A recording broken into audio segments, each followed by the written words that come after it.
a video, and I'm going to be pausing it and stopping it and talking along with it the whole time. It's kind of like a quick intro, a quick onboarding. Yeah, Oni, you can go. A quick onboarding, a quick way to understand what storyboarding is and some of the conventions and rules. And then when we get back together next week on Wednesday, I'll go like super in depth about the requirements and kind of how to do it step by step by step. This is kind of our first taste of it. So I want to make sure that, right, we all kind of get up to speed slowly. I can't just throw you guys into the deep end. I've got to kind of load us in there, as it were. Front load it a little bit. So if I You go might know me here, as the oops, there we go.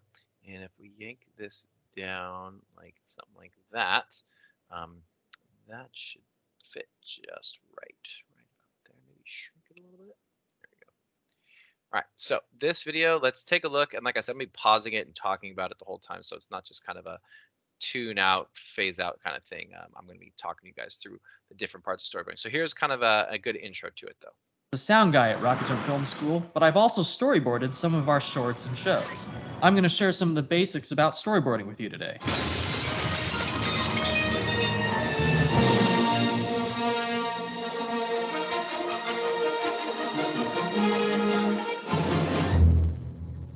Storyboards are illustrations that represent the shots that will ultimately make up a movie.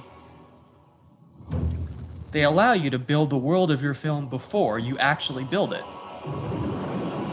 There aren't any strict exacting rules on how to do storyboards. Conveying information is what's important. Storyboards are ultimately a technical document, a tool. So it doesn't matter if you're a skilled illustrator or not. This can work just as well as this. Wait, you could take care of this. Yeah, it's no problem. Don't put it on my tab. All right, so like he says, right, storyboards are kind of a way to make the movie before you make the movie, right? You can figure out where cuts are going to go. You can figure out the angles you're going to have. Some directors are really, really strict with it. Like Alfred Hitchcock is notorious for saying that the shooting is the boring part for me. I've already made the movie. I know where every cut's going to be. I know what every angle is going to be. I've worked it out ahead of time, right? You're building a blueprint for how your movie is going to be put together. You know, like he says, it doesn't have to be beautiful. Like, I mean, some of these storyboards are just like, I could never draw that good. Or like, you know, the ones that they show here, like there's no way. But storyboards don't have to be beautiful, right? Their goal is to convey information. Their goal is to explain to everyone who's a part of your team what the shot needs to look like. So maybe your storyboards aren't like the Alien storyboards that Ridley Scott did that are like some people consider like the best set of storyboards ever made. Right, he got his budget doubled. They gave him an extra $4 million after they saw the storyboards. Like, oh, this movie could be really cool. We thought it was going to be a janky movie, but this looks awesome. So they doubled his budget, which is pretty wild. Now Alien is like one of the biggest franchises of all time. You know, or you know, like they said, like this is a really, this might even be too janky even for me. You'll see my storyboards are not great, but the whole point is, can you convey information? Can you explain to your crew, right? If you weren't there and they looked at that storyboard, would they be able to shoot what you intended? That is the goal of a storyboard. Okay, let's keep going. Could take care of this. Yeah, it's no problem. Don't put it on my tab. Even if you struggle with perspective or can barely draw a stick figure, you can still convey what types of shots you want and their basic composition. Who storyboards? Typically, the director sits down with a storyboard artist to help articulate their vision. However, it's not uncommon for cinematographers and production designers to join in the process as well. At Rocket Jump, I usually meet with the director and produce rough thumbnail sketches that summarize the important information in each panel, and then afterward I'll fill in the details on my own, meeting with the director once again after completing the panels to make sure everything works. We'll then share the completed panels with the rest of the team. So let's... All right, so like I said, basically in Hollywood, once you've got your screenplay, the director sits down. I mean, look at this. This is just all storyboards. They do the entire movie. The book that one guy's thumbing through in that one shot, it's basically just a giant pile. I mean, these are all boards back here. And it's always a job that seems to be in demand. I always see posts on like DreamWorks Twitter and Pixar's Twitter. We're looking for storyboard artists. So this is definitely an in-demand job if you can draw and understand perspective and you understand the movie making process, right? It's not a big field of overlap. Most people who can draw become illustrators. They don't, so storyboard artist is kind of this weird in between of everything, right? So here he talks about how maybe originally he'll start with something super duper rough and then kind of make it a little more presentable for the final storyboard that you could give to the other departments. My ideal storyboard is somewhere in between these two. This is a little too messy. This is obviously fantastic art. I'm looking for something kind of in between that. I'm not really taking skill into account here, more effort. All right, so let's go forward. Panels with the rest of the team. So let's break down the parts of a storyboard. The panel, or frame, is a rectangle that represents what the camera will see. Panels come in a bunch of different shapes. Pick a panel shape that matches your shooting aspect ratio. Square, widescreen, really, really widescreen. A person drawn really... All right, so that's the first thing. When we get into storyboards deep next week, the first thing I talk about is panel size. And you can solve that problem really easily. I'm going to upload these storyboard template pages if you want 4 on a page, or if you want 6 on a page, and those rectangles are exactly 16 by 9, which is the ratio that phones and DSLRs shoot at. It's the ratio of the TV in your house. If you don't have a printer that works, you can still make your own storyboards by grabbing, a gift card or your student ID or your driver's license. And if you trace that, you see that the outline of the gift card, I probably shouldn't have chosen a white one, is very, very similar to the shape of a 16 by 9 storyboard. So you can always trace, your a card 6 times or 4 times on a page and get a good panel shape, right? We have to work in that rectangle shape because TVs are rectangles, right? It's not like comic books where you see panels of all different sizes and shapes. It's similar to a comic book, but it's every panel should be the exact same shape. They're not changing because your TV doesn't change shape, right? So moving forward. Small in the panel is a wide or establishing shot. A big head taking up half the panel is a close-up. What an excellent day for an exorcism. You'd like that? Deciding where you put the person in your frame is the basis of your composition. This may seem really basic, but this has a huge impact on how you prepare for your shoot. These illustrations give your cinematographer a starting point. Things like camera angles, lighting, depth of field. The whole gamut of decisions can be informed by the storyboards. It's also a great way to decide what you'll need out of your locations. Do you really need a giant bottomless pit? Or can you get away with one visual effects wide shot and then cover the rest in tighter shots? Okay, let's talk about... So the next thing they talk about is framing, right? How you draw your board, person, your frame, right, is how you end up shooting it. So when I see people, right, if you want a close-up, you got to draw. So I'm going to draw one right quick real here, maybe a little bit bigger here, something like that, right? And so I draw a nice big close-up, right? The head takes up the majority of the frame and the body is kind of not in it. That's just super basic. I would expand on that. But the mistake that I see people make all the time with their storyboards is they do something like this. They give me this right here, this little guy down here, and they say, that's a close-up, Mr. Olf, because it's collarbones up, it's head and shoulders. That's a close-up, right, Mr. Olf? And I go, wait, what? No, not even close. That is maybe an extreme wide shot or a wide shot, something like that, right? Just because it's head and shoulders up, you have to think about the framing, right? We want the eyes up on the top third line. We have to think about how big they are in the frame, right? That is a close-up, nice and big head. I'd probably draw the eyes and the face in there and give some facial expression to it. But this is not a close-up, and this is the mistake that people make all the time.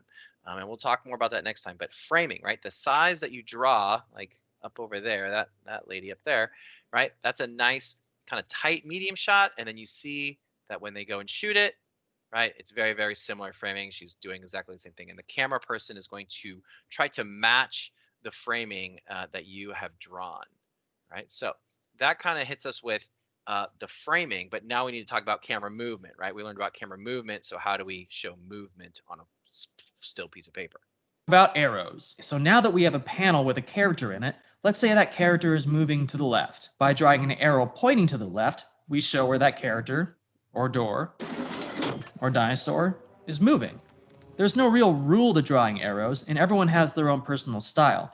But what's important is that your arrows are easy to read and make sense. Here's some examples of arrows.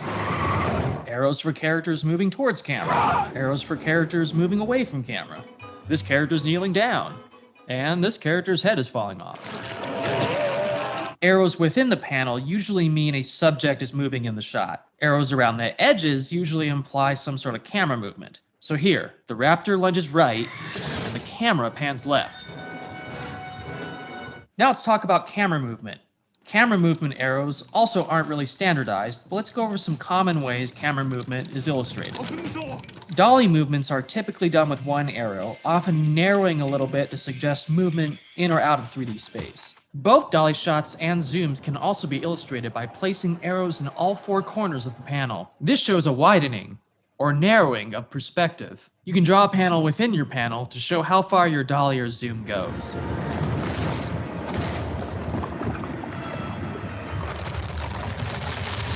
Clearly conveying information is key, so it's better to over-explain than to confuse people.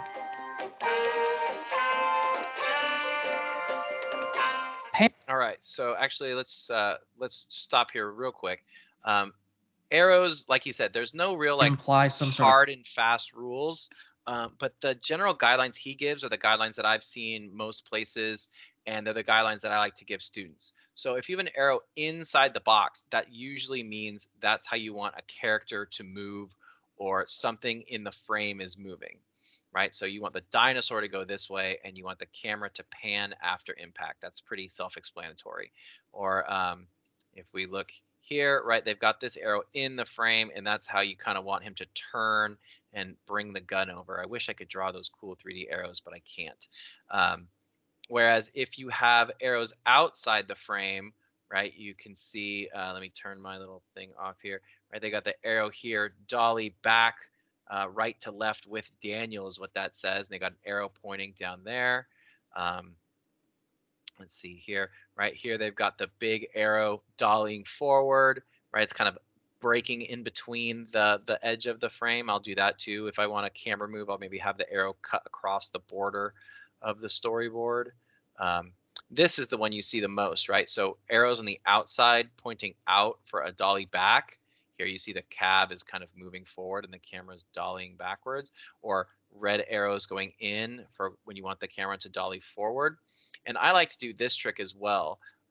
They draw, let's see if I can find, there it is, before the little red box. So you draw the Balrog here in Lord of the Rings in wide shots. That means you want the camera operator to start in the wide, and then as the shot progresses, they've got this other smaller box, the A, B. So they're saying at the end of the shot, I want you to end up here. I want you to dolly forward until you get this tight, until his head is this big in the frame, right? And it makes sense because then when you see it, when it rolls, there we go, right? There's the Balrog in the wide, and then he kind of crouches down, and then the camera dollies forward until, in fact, it's even closer. It's just a tight close-up on his mouth. Here's the opposite, where they've got the box here on the gravestone, right? And then the dolly out arrows says start close on screen filling shot of the word died. Camera eases back to a full shot, so I think they mean extreme wide shot, and then Wheeler says turn that damn thing down.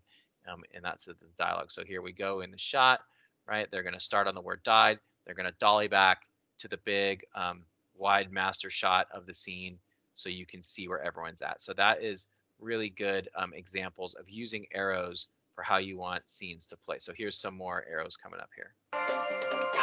Pans are often shown with an arrow on the side of the panel, either pointing to the left or to the right. Tilts up and down are done much the same way, except with the arrows at the top or bottom of the panel. You can also elongate the panel to fit the entire shot in a single drawing. Since this can get a little confusing, it's okay to make a note indicating whether or not the shot is tracking versus panning or dollying versus zooming, because arrows are often used the same way in both instances. You can make your notes beside the panel or in the arrow itself. Sometimes you'll need more than one drawing to illustrate what's happening in a single shot, especially if it's a really complicated action or camera movement. When you take panels with angle, composition, on-screen movement, and camera movement, and then combine these panels into a sequence, you have the foundation of your movie.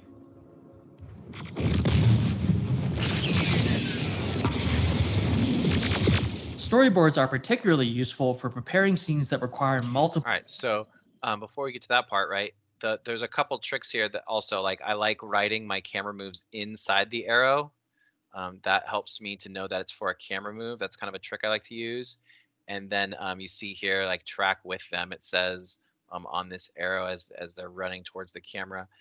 He says sometimes, like, this shot of the horse is actually, you can see it's like 4 panels they've combined into one. I don't really like to do that, especially for what we're doing.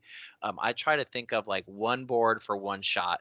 And if it's a super complicated tracking shot, like the Terminator shot, right, I'll probably just use a lot of description to describe what I'm not going to try and draw 4 boards to get me there. Same thing. I like to write inside the arrows for camera moves. There's a shot. Let's see here. There's the tilt stuff of the skull.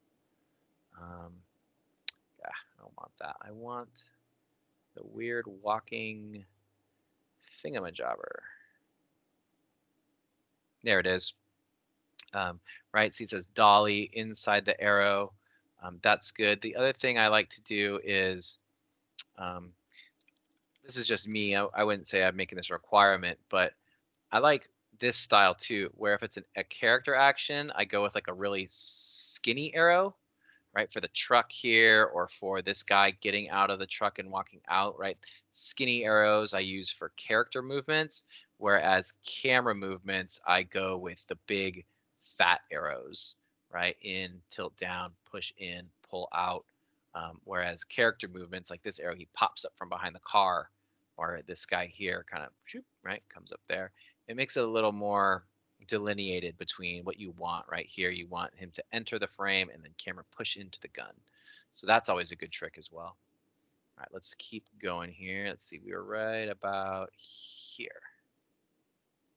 Storyboards are particularly useful for preparing scenes that require multiple effects techniques. For this scene from Truck Flipper versus Bus Puncher, we used storyboards to decide what was going to be stunts, what was going to be practical on-set special effects, what was going to be green screen, and what was going to be CGI, based on exactly what kind of action was needed in each specific shot. Without planning ahead, a scene like this would have been impossible to shoot in the amount of time we had available. Storyboards are typically created based off a completed script, but if you're doing a story that's extremely visual, storyboards essentially can be your script, like with Mad Max Fury Road. Since it's such a visual film, the beats were more effectively planned out with pictures than with text on a page. While this is an extreme example, this holds true for preparing all visually complex scenes. There's also plenty of other alternatives to storyboarding. Stanley Kubrick used actual photos from his location scouts to find his compositions. It's also worth mentioning that filmmakers who've adapted comics and graphic novels often use the original artwork essentially as storyboards for the final film. You can make animatics of your sequences on your computer to include motion and timing. You can also videotape your previs, which is really useful for complex action.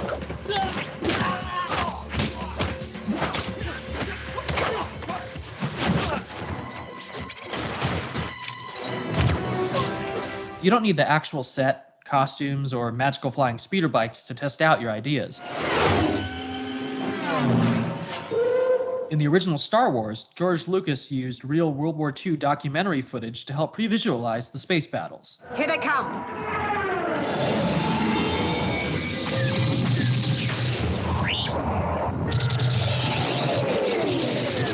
Animation has also been used to help capture complex sequences.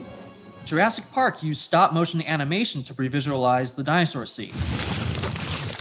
When the decision was made to use CGI in the final film, they'd already planned ahead in painstaking detail and knew exactly what specific movements the CGI was going to need to be able to do.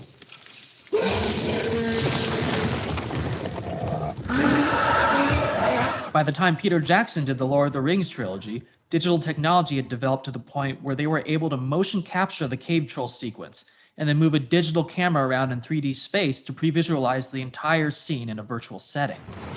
There's no hard and fast rules or one way to do it. But the ultimate goal is planning and clear communication. So whatever tool is going to help you prepare and share your vision the most, use it. It'll pay off when you get to set, and will help empower you to make the best film possible. If you have any questions or would like to share some of your own storyboards, please visit our forums. I'll see you next time, guys. All right. So really cool stuff there. And that is, I should just stay here. That is what we're going to be doing next class is I'm going to be going over the specifics with you. And then we are going to start to draw our own storyboards. Right. So I've got a couple here, like this one's from Fast and Furious 5, right? They want the camera to swing around here and look in the window. Here they're dollying back, right? Then you get the close up of the guy. He turns the wheel, goes away, jumps the curb. They're pulling the vault, right? Dolly back. Then here comes the vault, swings in across the road, right? Then you get the tight close up of the street light. Lamppost falls, crashes onto the cop car that's chasing them, right? So you get an idea of how the scene is going to play out. Or here's one from There Will Be Blood, where the kid is looking at the oil rig. And for some reason, these ones go in a different order. You see shot 1 there, shot 2 here, right? The oil rig explodes. Shot 3, the kid's thrown back in the wide. Shot 4, the dad's coming up the stairs. Shot 5 is kind of a medium shot as the kid's lying there hurt and the oil is flying all around him. Shot 6, the dad's carrying away the oil in the background. Shot 7 is the oil kind of flying up out of the hole that it just bust. Right angle on smashed wheel and gusher. This is oil ignition. How close can we get? It says there. And then here we go, dolly back right to left with Daniel. We see Derek ignition in background. That's a BG background, right? So they've even kind of drawn a little bit so you get an idea where to frame them at. They really want to show off that explosion of the oil rig that hurts the kid. So storyboards, especially if you have old DVDs, if you check the special features, a lot of times they have the storyboards of movies on there. I usually show the Gladiator ones, but I don't have a DVD player here. I have it at school. But yeah, check your old DVDs. The special features sometimes have storyboards, which are cool. I've got my big Star Wars storyboard compendium with all the crazy boards they used to make Star Wars, and I've got a couple other art books from different films that I really like. But there's lots of good resources out there, and we're going to be going over it in detail next Wednesday, and we're going to start to storyboard our films that you guys wrote screenplays for. I'm going to grade them this weekend and get them back to you guys. So that does it for today on our agenda. I would say, I'm going to throw this up there. I'd say our homework is to finish any unfinished work. I think at the end of October, I'm going to close off any old assignments. So if you don't have them in by then, basically you're just taking the 0 on it. So you still have about 2 weeks to make up anything that you haven't done and to salvage your grade. But once November hits, I think that's going to be the end of it. So finish anything that's unfinished, and finish any journals that you have unfinished. The list of them is in the post section, and I'll try and update it with the ones we've watched since. And other than that, have a good weekend, guys, and I'll see you next time. I'll stick around for questions.